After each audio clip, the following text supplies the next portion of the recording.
Sexual Temptation is a booklet that I wrote many years ago, but we've updated it, revised it. Originally, it was an article in Leadership Journal, which I was asked in the late 80s to expand on by InterVarsity Press, and they turned it into a booklet. Then it went out of print, and years later we decided, you know what, there's a lot of helpful information in this book that we want to get to people. So I revised it then, and then I revised it again very recently, had some good input from other people. So what is Sexual Temptation as a booklet? How does it differ from my book, The Purity Principle?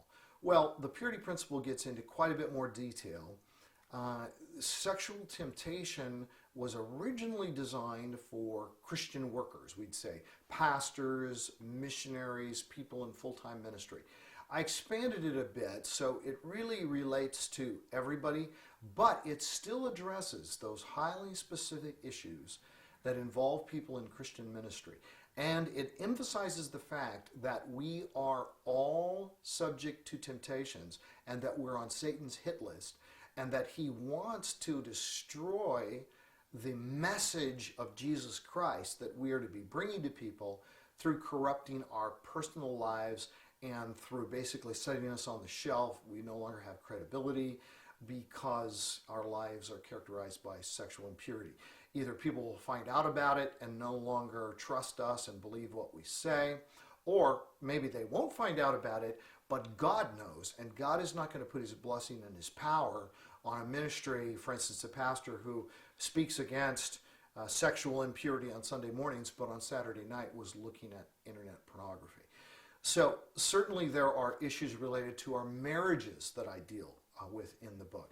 There's a lot of lack of care and not setting up the kinds of boundaries that should be set up in Christian ministry. We should be very aware that yes, this could happen to us, and therefore we will make sure it doesn't. So some of the practical suggestions about pastors not meeting alone with people of the opposite sex.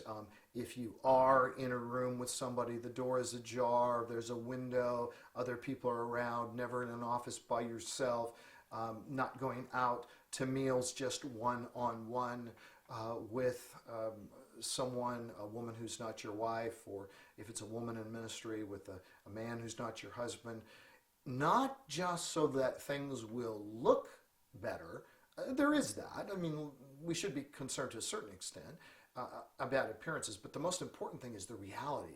We want to make sure that we're not putting ourselves in a place where we're submitting ourselves to a temptation that begins with, oh, I like this person listens to me, this person cares about me. And meanwhile, at home, well, my wife, she's just been nagging me, and she just wants me to do this, and she wants me to do that. Well, hey, who did you make vows to?